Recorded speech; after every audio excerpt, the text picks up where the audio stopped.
Alright, hey guys, here's number 11 from today's review. And I started it out already, you can see, where I just multiplied them together. Whenever you have a multiplication problem and the radicals are the same, so this is the radical cubed root of 2x squared y squared times 2 times the cubed root of 15x to the 5th y. Those are the same, they're both cubed roots, so we can multiply what's underneath them to combine them and then further simplify it. So you do the negative times the 2, you get the negative 2. Then you have the cubed root of 2 times 15, which is 30. And then x squared and x to the 5th, you add the exponents, right, when you have the same variable. So that's going to be x to the 7th. And then you have y squared, and y is going to be y to the 3rd. So from there you're looking at cubed root.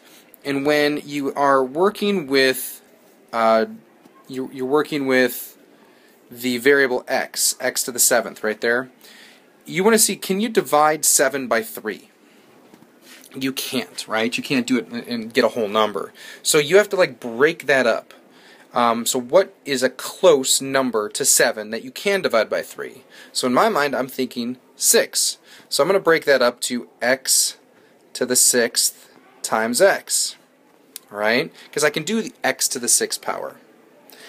Then y cubed, I can do 3 divided by 3. So what ends up happening here is that negative 2 is just going to stay out there in the answer. Negative 2.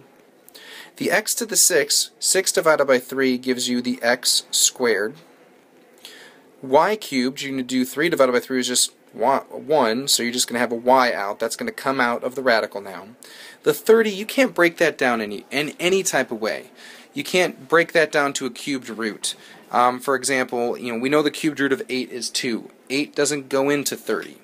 You know the cubed root of 27 is 3. 27 doesn't go into 30, and then we're done. That's it. So we're going to leave the 30 right in there. You can't do anything with it. Alright? 30 is going to stay there. We have this x still that we couldn't do the cubed root of, and then the y cubed we already got rid of.